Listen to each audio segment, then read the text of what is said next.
한 며칠 전에 우리 교육 담당 목사님이 합창단 어린이들이 할 공연 연습을 위해서 한 2주 정도 예배 참석하는 부서를 좀 옮겨도 괜찮겠냐, 제게 이렇게 물어왔어요. 저의 허락을 구하는 말이었겠죠. 제가 그 요청을 받고 좀 한 소리 했습니다. 여러 얘기가 있었는데 핵심은 그거예요. 교회에서 예배보다 앞서고 교회에서 예배보다 중요한 것이 무엇이 있느냐, 그러면서 제가 되물었어요. 그런데 사실은 이번 일만이 아니고 교회에서 이런 일은 아주 비일비재합니다. 음악회 때문에, 무슨 발표회 때문에, 또는 무슨 체육대회 때문에, 영향력 있는 사람이 준비한 무슨 특별한 행사 때문에 예배 시간이 바뀌고 순서가 변경되고 내용이 바뀌는 일들이요, 교회 안에서 얼마나 많은지 몰라요. 물론 어떻게 보면 절대적인 것이 아니기 때문에 바뀔 수도 있고 변화될 수도 있지만, 그런 경우에 대부분은 하나님께 마음과 뜻과 정성을 담은 예배라고 하는 것은 뒷전으로 물러나고 오히려 인간이 준비한 행사가 메인이 되었기 때문에 예배는 그냥 하나의 행사 전에 갖는 요식 행위처럼 인식이 되는 거예요. 바로 그런 뜻에서 제가 답을 준 거예요. 여러분, 교회가 존재하는 이유가 무엇입니까? 교회는요, 하나님의 백성들의 모임이고, 그 하나님의 백성들이 모여서 하나님을 영화롭게 하는 일, 오늘 본문에서 하나님을 영화롭게 한다 했잖아요. 그 하나님을 영화롭게 하는 일, 즉 예배를 드리기 위해서 교회는 존재합니다. 여러분, 교회가 선교사를 보내서 학교도 짓고 또 병원도 설립하고 복지적인 어떤 구호 사업도 하는 이유는 그 선교지의 사람들을 잘 살게 해서 무슨 선진국 만들어주자 하는 것은 그게 원래 목적이 아니에요. 영혼을 구원해서 그 영혼들이 돌아와 하나님을 영화롭게 예배하는 사람들로 만들어주기 위해서 우리가 선교도 하고 구제도 하고 다양한 사역들을 하는 거지요. 그런데 요즘에는 주객이 전도가 돼서 예배보다 더 우선하는 일들이 일어나고 있다는 말입니다. 여러분, 지금 교회에 앉아 계시는데 여러분은 교회 왜 오셨습니까? 무슨 목적으로 오십니까? 주일에 예배에 참석한 사람들 중에 어떤 사람은 무엇인가를 얻으려고 교회에 옵니다. 자기들의 마음에 들만한 것, 또는 자신들의 즐거움을 위해서, 또는 마음을 개운하게 하거나 생활의 안전을 위한 부적을 얻는 것과 같은 그런 태도로 교회에 와요. 아니면 친구와 사람과 만나서 교제하기 위해서 교회를 와요. 찬양대나 연주 등의 음악 활동을 통해서 성취감을 느낀다든지, 설교를 통해서 축복의 소리를 듣기 위해서, 귀를 즐겁게 하기 위해서 교회에 오시는 분들도 있는데, 그렇다면 여러분, 그분들은 교회를 찾아온 본질을 잘 파악하지 못한 것입니다. 음악과 설교, 활동, 교회에서 활발히 일어나고 있죠. 그러나 그 자체가 교회의 목적이 아니지 않습니까? 그것들은 여러분으로 하여금 하나님을 더 잘 경배하도록 만들기 위한 수단에 지나지 않습니다. 우리가 교회에 오는 본질은 하나님을 예배하기 위해서입니다. 예배를 통해서 얻고자 빼놓고자 하는 것이 아니라 예배는 드림으로써 행해지는 것입니다. 우리는 하나님께 받기 위한 목적이 아니라 주님께 내가 무엇인가 최선의 것을 드리기 위해서 교회에 옵니다. 우리가 주님의 이름에 합당한 찬양을 드린다면, 경배를 드린다면 오히려 우리는 주님의 손을 통해서 더 큰 것을 받을 수 있어요. 주는 것에 복이 있습니다. 예수님께서 주는 것이 받는 것보다 복이 있다 말씀하셨는데, 여러분, 그래서 예배도 마찬가지예요. 우리가 감히 하나님께 드려봤자 얼마나 드리겠어요? 그러나 드리고 힘써 애써 우리가 찾아오면 하나님은 우리가 드린 것보다 오히려 더 많은 복을 채워주시는 하나님이신 줄로 믿습니다. 여러분은 교회에 오셔서 신령과 진실한 마음으로 예배를 드립니까? 교회에 오시면서 예배를 위해서 마음을 준비하고 오십니까? 예배당 나오기 위해서 옷을 차려 입으면서 또는 교회로 오고 있는 차 안에서 여러분의 마음은 하나님을 예배하고 싶어 하십니까? 여러분 스스로 이런 질문을 해보신 적이 있으신지요? 언제나 예배에 참여하시면서 이 질문을 하면서 준비되는 마음을 가지고 오셔야 합니다. 그리고 나의 예배가 소중한 만큼 다른 사람들의 주일 준비와 예배에 방해가 되지 않도록 조심도 하셔야 됩니다. 예배를 준비하고 있는데 방해가 되는 말을 옆에서 건다든지, 아니면 예배를 향해 가려고 하는데 분주하게 준비하고 있는데 그것을 방해하는 그런 언행을 한다든지, 아니면 예배를 준비하고 있는데 옆자리에 앉아서 말로써 화가 나게 마음을 긁는다든지, 이런 일들이 일어나지 않도록 주의를 기울여야 돼요. 여러분, 예배가 무엇이라고 생각하십니까? 미국의 유명한 은혜교회의 목사이시면서 탈보신학교 교수이신, 우리나라에도 꽤 알려진 존 메가더 목사님이라는 분은 예배란 최상의 존재에게 표하는 경의, 최상의 존재에게 표하는 경의라고 말했습니다. 즉 최상의 존재에게 존경, 경의, 찬양, 영광을 다 쏟아 부어드리는 것을 예배라고 말합니다. 이 정의를 좀 더 쉽게 해석하면 예배라는 개념은 사람이 존경, 경외감을 가지고 최상의 존재 앞에 엎드려 절하다, 이런 뜻을 가집니다. 우리는 최상의 존재이신 하나님 앞에 절하며 또 그에게 최상의 그 성품에 합당한 영광을 드리며 존경과 경의의 마음으로 주님 앞에 와서 낮게 엎드리는 것이 바로 경배이며 예배입니다. 그러므로 본질적으로 예배는 드리는 것입니다. 하나님께 경의와 존경을 드리는 것입니다. 그것이 그리스도인들이 주일에 함께 모이는 이유이며 공예배를 정해서 우리가 모이는 이유입니다. 우리는 설교자나 성가대에 있는 사람들에게 존경을 드리기 위해서 모이지 않습니다. 우리는 하나님께 존경을 드리기 위해서 모입니다. 우리가 주님을 예배하기 위해서 함께 모였을 때 우리는 주님으로부터 무엇을 얻을까, 빼낼까 하는 것이 아니라 우리가 과연 무엇을 드릴까 하는 것에 초점을 맞추어야 합니다. 예배는 그렇게 하나님께 드리고자 하는 간절한 소원의 표현입니다. 그리고 그것은 우리 자신, 우리 마음의 태도, 우리의 소유물 전부를 드리는 것을 포함합니다. 여러분, 앞에서 조금 말씀드린 존 메가더 목사님은 영생은 예배에 의하여 결정된다라는 말도 했습니다. 이 정의는 성경적으로 특별히 오늘 본문 말씀에 비추어 보면 확실히 맞습니다. 여러분, 우리 그리스도인들에게 예배는 생활에, 여러 가지 일상의 생활에 추가되는 것이 아닙니다. 예배는요, 내 생활의 삶의 핵심입니다. 받으실 만하게 하나님을 예배하는 사람은요 영생에 들어간다고 성경이 말씀해요. 그러나 받으실 만하게 하나님을 예배하지 않는 사람은 영원한 죽음에 들어갑니다. 삶과 죽음, 영생과 영멸의 그 경계선에 예배가 있기 때문에, 그래서 예배가 우리를 살리고 죽이는 핵심이에요. 그냥 내 일과 속에 일어나는 하나의 의식이 아니라 핵심이라는 말입니다.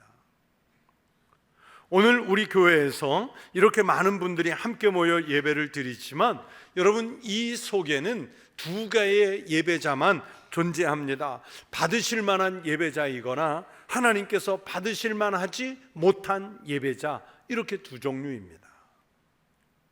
너무나도 많은 사람들이 받으실 만하지 못한 예배를 드립니다. 하나님은 오늘 23절 말씀에서 분명하게 말씀하지요. 감사로 제사 드리는 자가 나를 영화롭게 하나니. 그리고 이어서 또 말씀합니다. 그의 행위를 옳게 하는 자에게 내가 하나님의 구원을 보이리라. 말씀대로 감사로 예배를 드린다는 것은 받으실 만한 마음을 준비해서 드리는 뜻이에요. 그의 행위를 옳게 한다는 말씀은 예배에 그냥 건성건성 형식적으로 참여해 있는 것이 아니라 온 힘을 다해 올바른 예배의 행위를 하나님께 드린다는 뜻입니다. 하나님이 받으실 만한 예배를 드리는 사람에게 보세요, 오늘 성경은 하나님의 구원을 보이시겠다고 말씀하 주시고 있지 않습니까? 우리 성도들의 예배가 감사로 드리는 제사이기를 바랍니다. 예배의 행위가 하나님으로부터 옳다고 인정을 받는 예배이기를 축원합니다. 그렇게 바른 예배를 통해서 구원의 축복을 누리는 은혜가 여러분과 함께 하시기를 축원합니다. 그런데 모두가 다 그렇게 했으면 좋겠는데, 예배를 드릴 때 자기 방식대로, 자기 이해하는 신앙대로, 자기 기준에 맞추어서 예배를 드리는 사람들이 종종 있어요. 그 예배는 하나님께서 받지 않으시죠.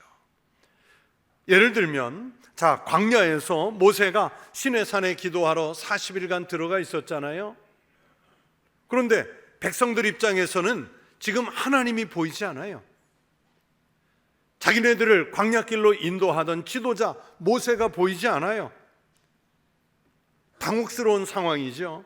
그랬을 때 이스라엘 백성들은 아론의 지휘 아래 금송아지를 만들어서 그것을 여호와라 이렇게 이름 정해놓고, 이분이 우리를 애굽에서 나오게 하셨고, 이분이 광야길을 가게 하셨고, 이분이 우리에게 많은 기적을 베풀었다. 이들은 그 금송아지를 만들기 위해 자기들의 금부치 재산을 내놓았죠. 신앙 고백 제대로 했죠. 그러나 여러분, 그 제사가 과연 옳은 제사였을까요? 이 장면에 대해서 하나님이 분노하시잖아요.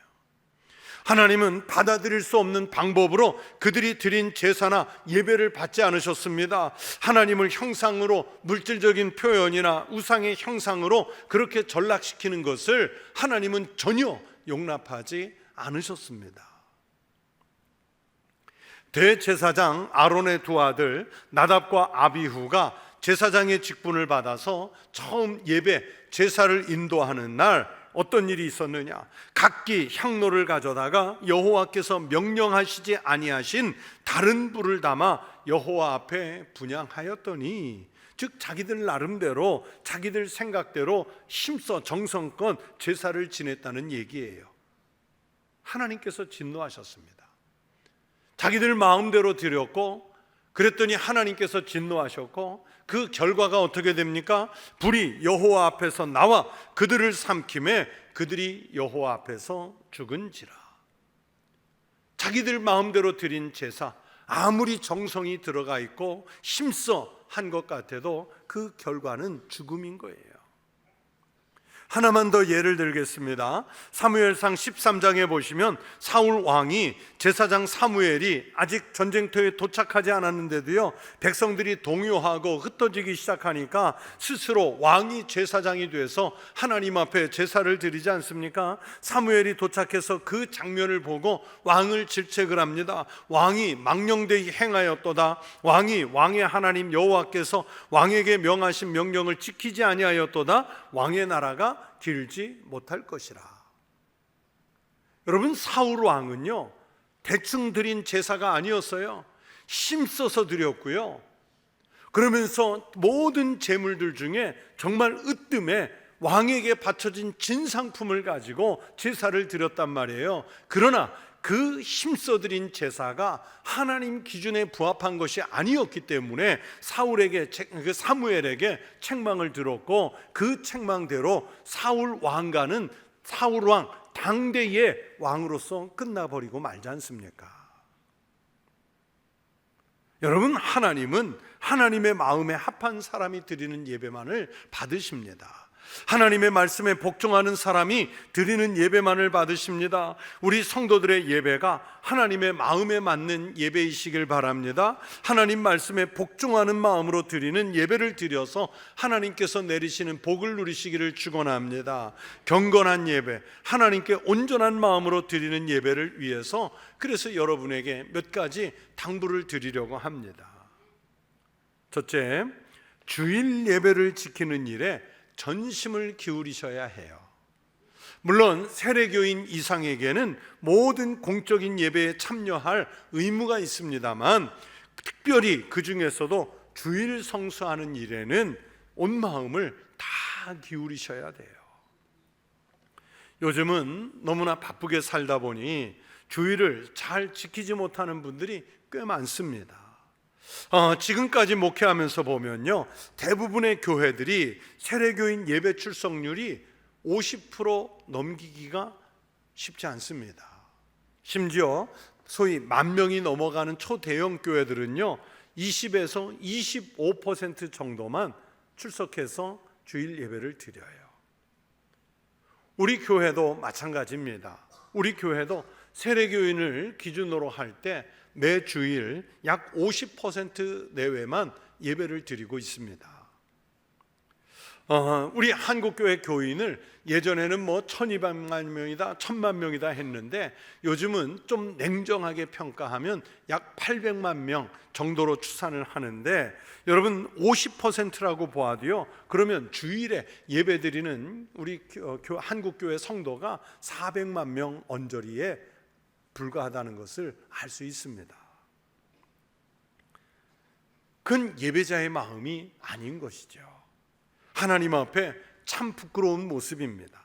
특별히 코로나 이후에 이제는 예배 출석하는 일에서 마치 자유를 얻은 것처럼 나 자유 얻었네, 너 자유 얻었네, 예배 자유 얻었네 그러면서 그냥 예배 빠지는 것을 너무 쉽게, 너무 안이하게 생각하는 경우들이 많아졌어요.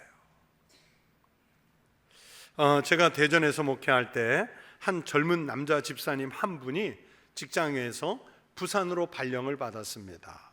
그렇다고 부산에서 계속 근무할 것은 아니고 이분은 한 3년 정도 단위로 이렇게 근무지를 옮겨가면서 발령을 받는 일이기 때문에 가족들이 다 이사를 갈 수 있는 형편이 아니었어요. 그런데 부산으로 발령받고도요, 보니까 매주일 한 주도 거르지 않고 예배 출석을 잘하는 거예요. 보통은 금요일 저녁에 집에 와서 주일을 지내고 월요일 새벽같이 그 부산 직장으로 내려가는 생활을 매주일 하는 거예요. 해외 출장을 가지 않는 한은 늘 그렇게 했습니다. 그런데 한 번은 평소처럼 직장을 마치고 금요일 저녁에 대전 집에 도착을 했는데 쉬는 토요일 낮에 직장에서 급한 일이 생겨서 토요일 아침 시간에 다시 내려가게 됐어요. 제가 토요일에 어떤 모임에 참석을 그분이 못해서 그 사실을 알고는 저 집사님 내일은 못 오시겠구나 이제 이렇게 생각을 했는데, 다음 날 주일 예배에 또 나타난 거예요. 그래서 예배 끝나고 인사하면서 너무 반가운 마음에 어떻게 된 거냐 하고 물었더니 밤늦게 일 끝내고 새벽같이 올라왔다는 거예요. 올라왔대요. 목사 입장에서는 참 눈물 나도록 감사하죠. 부산을 매주일 거르지 않고 오고 가는 일도 대단한데 그 밤에 그 새벽에 주일을 위해서 다시 올라오는 게 그렇게 쉽지 않았을 텐데 그렇게 왔으니 얼마나 감사하고 또 제가 얼마나 은혜가 되든지요. 지금 우리 교회에도 멀리서 오가면서 출석 잘하는 분들 많이 계세요. 그분들에게 진심으로 감사한 마음이 있습니다. 분명 하나님께서 복을 내려 주실 줄로 믿습니다. 여러분, 공부하는 학생이 공부를 제대로 하려고 할 때요, 가장 중요한 일은 학교 수업에 빠지지 않고 열심히 출석하는 일 아니겠어요? 시험을 잘 치러서 입시에 탁월한 성적을 내서 언론에 인터뷰하는 학생들 보면요, 대부분 뭐부터 말합니까? 학교 수업 열심히 공부했습니다. 이게 공통사항이잖아요. 학교를 빠지면서, 학교 수업을 빠지면서 공부를 잘한다는 건 쉽지 않지요. 여러분, 신앙생활이 그렇습니다. 은혜 충만, 말씀 충만, 성령 충만한 믿음 생활을 하시려면 무엇보다도 주일 성수를 철저하게 하는 것부터 하십시오. 우리 교회에 등록된 성도들 중에 어떤 분은 한 달에 한 번 출석하고, 어떤 분은 절기에만 출석하고, 어떤 분은 생각나면 가끔 출석하는 분들이 있어요. 심지어 송구영신 예배 때 그날 출석한 것으로서 1년 예배를 퉁치는 분들도 많아요. 그 제가 송구영신 예배 때 꼭 얘기하잖아요. 오늘 나오신 분들 매 주일 꼭 나오시라고. 그런데 안 들어요, 말을. 세기의 경을 읽는 거예요. 이제 오늘 가끔 오신 분들 중에 이 말씀을 듣는 분은 주일에 빠지시면 안 됩니다. 그리고 다음 주에 또 가끔 오시는 분이 있다면 다시 출석을 시작하고, 또 다른 분이 그렇게 출석하면서 하나님 앞에 예배하는 자리를 채워가야 합니다. 여러분, 할 수만 있으면 본교회에서 주일 지키기를 힘쓰십시오. 그러나 피치 못하게 자기 교회에서 주일 못 지킬 수도 있어요. 그러면 다른 곳에 가서라도 오늘 있는 그 자리에서 하나님 앞에 찾아 나아가 예배하는 일을 꼭 지키십시오. 그리고 기왕이면 지각도 하지 않겠다고 결심할 수 있기를 바랍니다. 하나님은 정성껏 예배를 하는 자를 찾으시는 줄로 믿습니다. 여러분이 바로 그런 예배자이시기를 주의 이름으로 축원합니다. 둘째, 예배 중에 찬송을 부르는 일에 온 정성을 기울이십시오. 예배 순서 중에서 어느 순서 하나 소홀하게 지나갈 수 없지만, 특별히 찬송은 우리의 마음을 담아서 올려드리는 마치 예물과도 같은 것이에요. 가끔 찬송을 부를 때 제가 이런 생각을 해봅니다. 보통 대중가요는 2절로 구성되어 있잖아요. 그런데 우리가 찬송을 부르면 3절 흔하고 4절도 흔하고, 또 간혹 보면 5절, 6절짜리도 있어요. 그러면 정말 내 안에 은혜가 있고 감사가 넘칠 때는 찬송이 짧게 느껴지는데, 은혜가 메말라 있을 때는요 3절은 뭐 그렇다 치고 그 기분이 좋은데 5절이 나오고 6절이 나오면 도대체 우리 목사님 무슨 생각으로 이 찬송을 부르시지? 그러면서 막 지루한 거예요. 그냥 대충 따라 부르는 거예요. 여러분, 그러면 이런 상태는요, 이건 신앙이 뭔가 제동이 걸리는 거죠. 영적인 상태가 맑고 건강한 사람은요, 찬송을 부를 때 표가 납니다. 찬송을 정말 신이 나서 부르고, 찬송을 부르다가도 감동이 돼서 눈물이 흐르고, 또 몇 번을 반복해 불러도 지루하지 않아요. 종교개혁자 마틴 루터는 이런 말을 했습니다. 우리 마음이 말씀에 잠기고 우리 입술이 마음껏 찬송할 수 있는 한 결코 종교개혁은 종결되지 않는다. 그러면서 이런 말씀도 했어요. 천국에서는 말씀이 1등, 찬양이 2등이라 그랬어요. 우리 부목사님들 계시지만 제가 종종 부탁하는 게 뭐냐면요, 찬송 부를 때 늘어지지 마라. 찬송을 힘차게 당겨 불러라. 그리고 당신들이 크게 힘차게 잘 불러줘야 성도들이 함께 따라서 그 찬송을 힘있게 부를 수 있다. 얼마나 강조하는지 한번 물어보세요. 여러분, 모든 찬송에는 은혜가 있습니다. 감동이 있습니다. 찬송에는 힘을 주는 능력이 있는 줄로 믿습니다. 이런 값진 찬송을 건성으로 생각 없이 부른다면 그건 좋은 예배가 아니지요. 예배 중에 우리가 가장 적극적으로 능동적으로 동참할 수 있는 순서가 바로 찬송이잖아요. 찬송을 은혜롭게 부르도록 기도하시기 바랍니다. 가사를 생각해 가면서 그 은혜를 나도 받도록 마음을 기울이십시오. 찬송을 열심히 부르면 말씀을 듣고 은혜 받는 것 못지않게 그 시간을 통해 큰 은혜를 주실 줄로 믿습니다. 성경이 말씀합니다. 할렐루야, 새 노래로 여호와께 노래하며 성도의 모임 가운데에서 찬양할 지어다.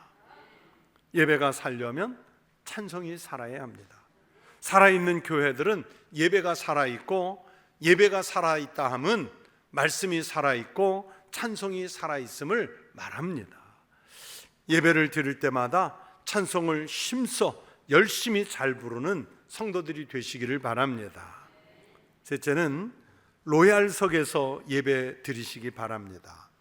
제가 이 세 번째 제목 대지를 어떻게 붙일까 고민을 많이 했어요.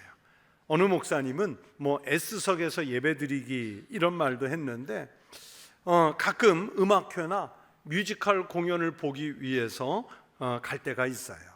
그리고 가기 전에 미리 이제 컴퓨터로 좌석을 예약을 하게 되는데, 이 공연에는 반드시 좌석의 등급이 나누어지죠. 제일 좋은 자리 R석, 로얄석이라고 그러죠. S석, A석, B석, C석, 또 가끔은 D석 뭐 이렇게 있는데 가격 차가 뚜렷하게 나지요. 사람들은요, 좀 비싼 돈을 지불하고서라도 할 수만 있으면 R석이나 S석에 앉고 싶어 하지요. 왜냐하면 어느 자리에 앉느냐에 따라서 연주하는 분들의 표정이 볼 수가 있고, 또 어느 자리에 앉느냐에 따라서 그들이 연주하는 음질의 차이가 확연하게 달라지기 때문입니다. 그래서 기왕이면 좀 비싼 돈을 내고라도 좋은 좌석, R석이나 S석 가고 싶어 하는 거지요. 여러분, 그거 아십니까? 우리가 예배를 드리는 이 예배당 좌석에도요, R석이 있고 S석이 있고 A석, B석, C석이 있습니다. 음악이나 공연은 B석에서 C석에서 보고 듣는 한이 있어도요, 예배만큼은 R석이나 S석을 찾아가려고 해야 합니다. 어느 자리에 앉아 있느냐에 따라서 예배의 은혜가 분명히 다릅니다. 옛날 믿음의 선배들이 말하기를요, 금자리, 앞자리는 금자리, 중간자리는 은자리, 그리고 맨 뒷자리는 동자리, 사람 잘 안 보이는 기둥 뒤는 똥자리, 뭐 이렇게 말했어요. 그 말이 맞아요. 특별한 사정 때문에 할 수 없이 뒷자리에 앉아서 예배를 드릴 수도 있지만, 언제나 뒷자리로만 가려고 하는 것은 예배와 하나님으로부터 마음이 멀어질 수 있어요. 자꾸만 구석쟁이로 가려고 하다 보면 자기도 모르게 예배에서 마음이 멀어질 수 있어요. 우리 교회는 기둥이 없고 기둥 뒤가 있어도 좌석이 없는데요, 어느 이렇게 기둥이 많은 교회들 좌석이 있으면 그 자리가 로얄석이래요. 왜냐하면 목사님 안 보이죠? 교인들, 성도들 눈치 안 봐도 되죠? 마음껏 눈 감고 잘 수 있죠? 그래서 그 자리 차지하려고 예배당 일찍 가는 사람도 꽤 있답니다. 그럼 마음에서 멀어지는 거예요. 은혜가 되지 않겠죠. 미국의 대부호였던 락커펠러는 그의 어머니로부터 철저한 신앙교육을 받은 것으로 유명하지요. 그런데 그 어머니의 신앙교훈 가운데 아주 중요한 것이 뭐냐면, 예배는 항상 맨 앞자리에 앉아서 드리라는 가르침이었어요. 그것이 너가 복받는 비결이고 그것이 은혜 받는 비결이라고 가르쳤습니다. 미국 시카고 대학에 안에 가면 그 락펠러가 기부해서 지은 락펠러 그 이름을 딴 예배당이 있습니다. 우리 교회보다 훨씬 큰 예배당인데, 저도 거기서 몇 주 예배를 드려본 적이 있는데요, 락펠러가 앉았던 자리는 맨 앞자리예요. 저도 그 자리에 앉아서 예배 드리고 싶어서 예배 시간보다 30-40분 먼저 가서 앉아 차지했어요. 근데 정말 좋더라고요. 그 자리가 뭐 그분이 앉았던 유명한 사람이 앉았던 자리여서가 아니라 강단에서 바로 보이니까 너무 좋은 거예요. 제 이야기를 해서 죄송한데 뭐 자랑하려고 하는 얘기가 아니라 그냥 하나의 이야기로 겸손하게 받아주시면 감사하겠어요. 제가 신학대학원 다닐 때요, 정말 열심히 공부했습니다. 정말 열심히 공부했어요. 6학기 내내, 3년 내내 우리 그 동기가 신대원생이 한 400명, 8대1, 9대1의 경쟁률을 뚫고 들어온 학생들이거든요. 그 400여 명의 학생 중에 제가 늘 1, 2등을 다퉜어요. 뭐 별로 놀라지를 않는 것 같아. 뭐 1등은 아무나 하는 것처럼. 평생 제가 그렇게 공부해보고 또 그렇게 좋은 성적을 받은 적이 평생에 거의 없어요. 그때 말고는. 제가 여러 번 신대원 시험에 뭐 8대1, 9대1이라고 그랬잖아요. 떨어지고 또 삼수하고 막 그러면서 들어갔기 때문에 들어갔으면 내가 공부를 좀 열심히 해야겠다, 이런 결심을 굳혔었거든요. 근데 해보니까 공부 잘하는 비결이 어렵지 않더라고요. 어떻게 공부를 했는가 하면 수업 시간마다 늘 맨 앞자리를 제가 차지하고 앉았어요. 3년 동안 한 번도 둘째 줄 이하로 앉은 적이 없습니다. 어쩌다가 무슨 일이 있어 조금 수업 늦은 날도요, 잠시 뒤에 앉아 있다가 중간에 휴식 시간이 되면 맨 앞자리에 와서 다시 앉았어요. 교수님이 막 열광하면서 입에서 튀는 침을요, 제가 얼굴로 다 받았다니까요. 그 방법이 공부를 잘하게 했습니다. 매 학기 1등을 한 것은 아니지만 자연스럽게 늘 그 언저리에 머물러 있는 거예요. 사랑하는 성도 여러분, 하나님께서 우리를 구원하시는 목표는 바로 예배입니다. 그래서 오늘 말씀을 보시면 하나님의 사람들을 구속하시는 이유가 그렇게 하나님 앞에 전심으로 나와 예배하는 사람들이 되도록 하기 위해서 부르셨어요. 하나님으로부터 생명을 받았으면 그 반응으로 하나님 앞에 가장 빨리 달려와 가장 은혜로운 자리에서 그렇게 하나님께 감사와 영광을 돌려야 합니다. 결국 예배를 위해서 모든 노력을 기울여야 합니다. 사도 바울이 말씀합니다. 엎드려 하나님께 경배하며 하나님이 참으로 너희 가운데 계신다 전파하리라. 하나님은 예배 중에 가장 크게 임하시는 줄로 믿습니다. 우리 청북교회의 예배가 활력이 넘치고 살아있는 예배이기를 축원합니다. 우리 성도들이 온 마음과 뜻을 다해 힘써 드리는 예배를 통해 하나님께는 영광을 다 올려드리고 하나님께서 우리에게 마음껏 부어 채우시는 복과 은혜를 누리실 수 있기를 주의 이름으로 축원합니다. 기도하겠습니다. 하나님 아버지, 우리 같은 죄인이 감히 하나님 앞에 나와 예배자로 설 수 있게 불러주신 은혜 감사합니다. 그러나 신앙생활에 세월이 지나가며 우리의 은혜가 약해지고 예배하는 마음이 교만해지고 하나님 앞에 점점 더 멀어지는 인생을 볼 때가 있습니다. 그러나 하나님 언제나 우리의 영혼을 깨워주셔서 하나님 앞에 나와 때를 따라 마음과 뜻과 정성을 다해 온 힘을 다해 늘 예배드리는 겸손한 예배자로 살게 하여 주시옵소서. 그래서 예배를 통해 하나님께서 우리에게 보여주시는 구원을 볼 수 있게 하여 주시옵소서. 예수 그리스도의 이름으로 기도하옵나이다. 아멘.